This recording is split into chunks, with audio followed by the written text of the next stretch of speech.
Assalamualaikum warahmatullahi wabarakatuh. Perkenalkan, nama saya Abdul Azahra dengan NIM F1D12301. Di sini saya akan menjelaskan mengenai jenis-jenis longsoran pada tambang terbuka. Selanjutnya, yaitu ada jenis-jenis longsoran. Yang pertama adalah longsoran busur, yang kedua adalah longsoran bidang, yang ketiga adalah longsoran baji, yang keempat adalah longsoran guling.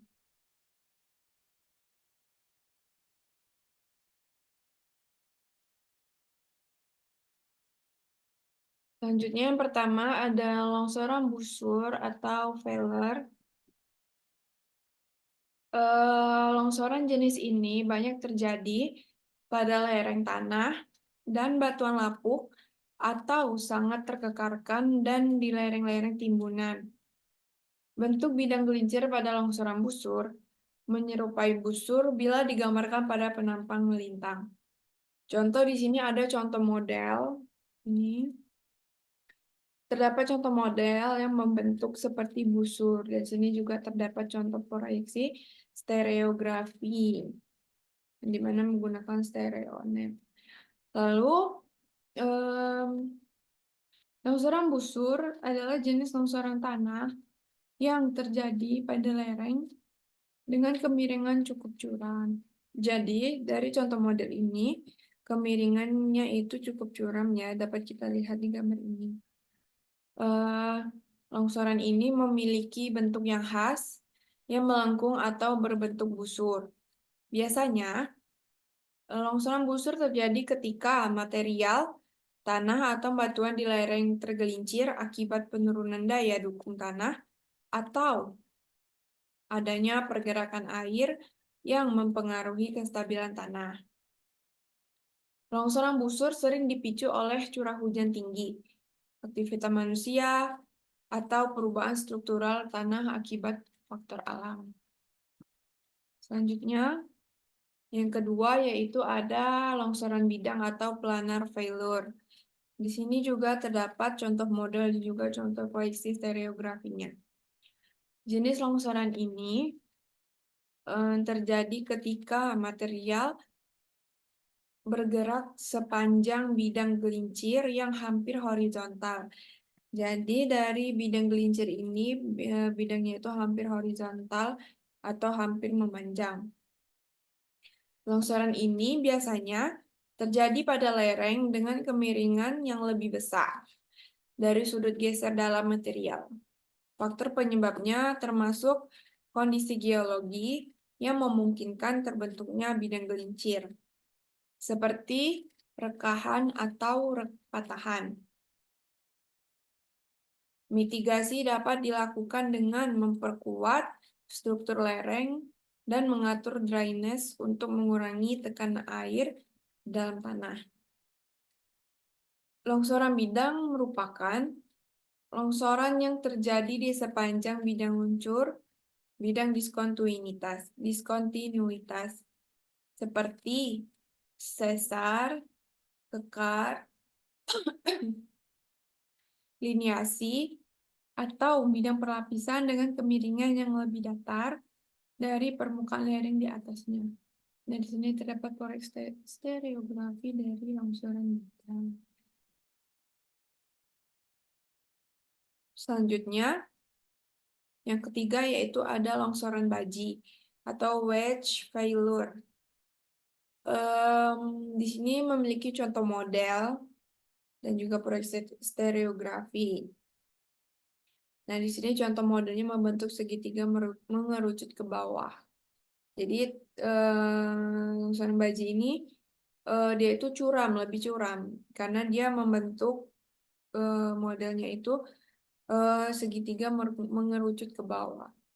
Jadi longsoran baji ini longsoran yang terjadi ketika dua atau lebih bidang lemah berpotongan membentuk baji yang kemudian bergerak ke bawah. Jadi sesuai gambar ini dia bergerak ke bawah. Ya, tanda panah. Biasanya longsoran baji terjadi pada lereng yang lebih curam dan dapat dipicu oleh aktivitas penggalian atau curah hujan tinggi. merupakan jenis longsoran yang sering terjadi di lapangan. Jadi longsoran baji ini sering terjadi di lapangan. Longsoran baji terjadi ketika gaya gravitasi yang menarik massa tanah atau batuan ke bawah melebihi kekuatan geser yang menahan massa tersebut di bidang kegagalan. Dalam hal ini, massa baji tanah atau batuan akan tergelincir mengikuti dua bidang peluncuran yang bersilangan. Nah, selanjutnya ada longsoran guling. Ini jenis longsoran yang terakhir yaitu longsoran guling atau toppling failure. Nah, di sini juga terdapat contoh model dan juga contoh proyeksi stereografinya. Longsoran guling umumnya terjadi pada lereng curam dengan batuan keras, di mana blok-blok batuan terangkat dan kemudian jatuh ke bawah. Nah, dari contoh model ini, kita bisa melihat seperti lereng, longsoran guling ini seperti lereng dengan batuan keras, di mana blok-blok batuan terangkat. Nah, di sini terlihat seperti blok-bloknya terangkat. Lalu penyebabnya bisa berupa tekanan lateral dari material di atas atau perubahan dalam kondisi geologi. Kemiringannya 50-70 bidang horizontal. Jurus bidang lemah berbeda maksimum 20 derajat dengan jurus lereng. Langkah mitigasi termasuk penanaman vegetasi untuk memperkuat tanah dan penggunaan dinding penahan untuk mencegah pergerakan material. Ciri-ciri longsoran guling terjadi pada lereng yang terjal, terjadi pada batuan yang keras, struktur bidang lemahnya berbentuk kolom, bidang-bidang lemah yang ada berlawanan dengan kemiringan lereng. Selanjutnya, nah di sini ada contoh kasus dari jenis-jenis longsoran yang ada. Jadi jenis-jenis longsoran dari keempat jenis longsoran ini ada beberapa contoh kasusnya. Yang pertama yaitu dari longsoran busur. Di sini ada kasus longsoran busur di tambang Bingham Canyon atau Utah. Lokasinya di Amerika Serikat. Tanggal kejadiannya yaitu 10 April 2013. Longsoran terjadi di dinding timur Laut Tambang dengan pola busur yang melibatkan volume sekitar 65 juta meter kubik material. Nah, longsoran ini ada pemicu yaitu peningkatan pergerakan lereng yang sudah terdeteksi sebelumnya oleh sistem pemantauan geoteknik.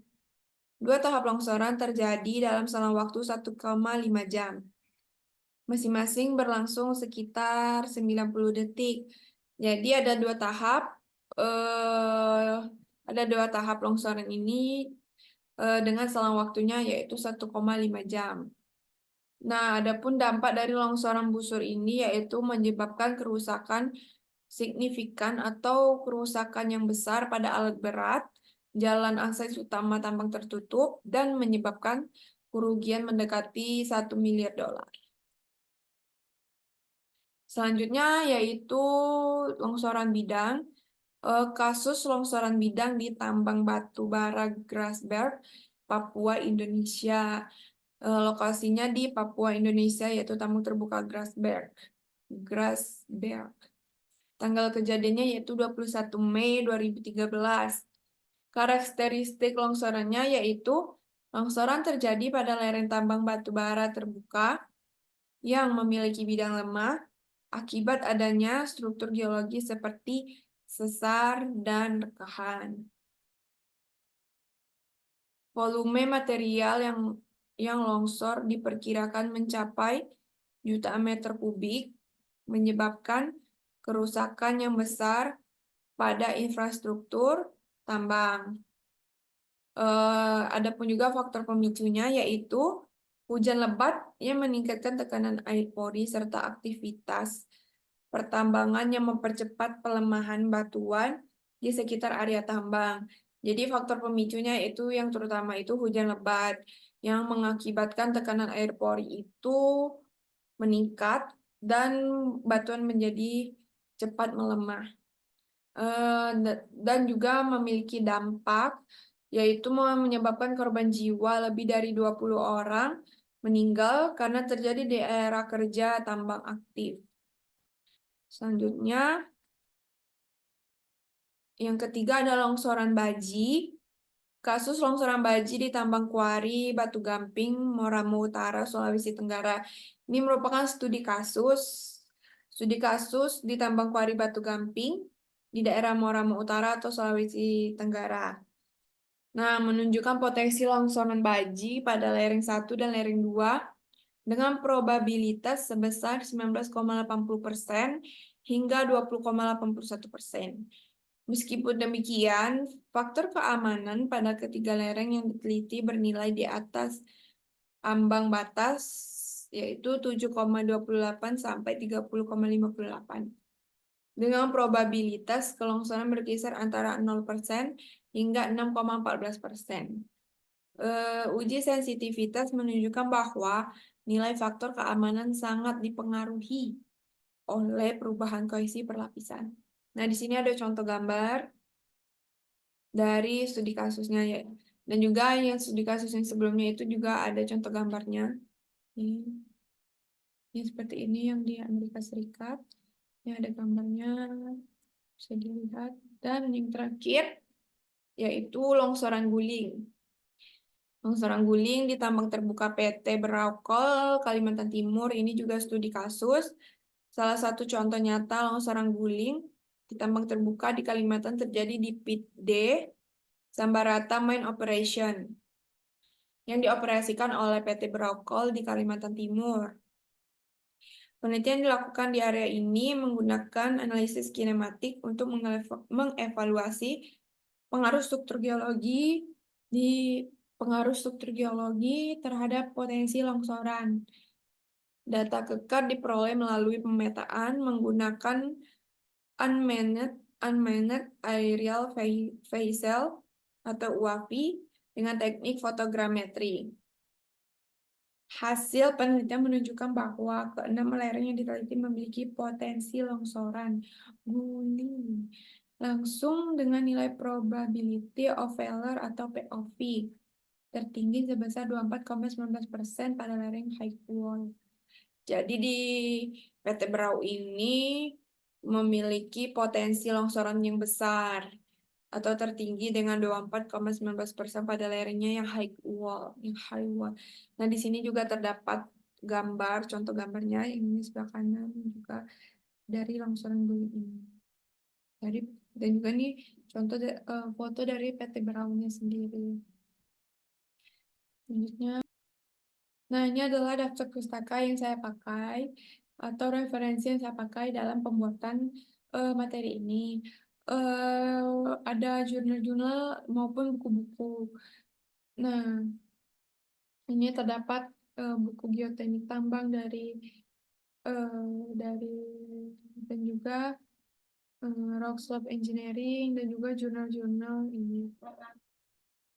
Selanjutnya, nah, terima kasih.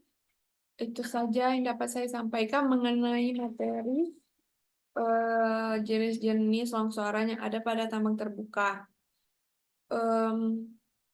Apabila ada kekurangan maupun kesalahan dalam penyampaian materi, saya mohon maaf. Terima kasih. Saya akhiri. Wassalamualaikum warahmatullahi wabarakatuh.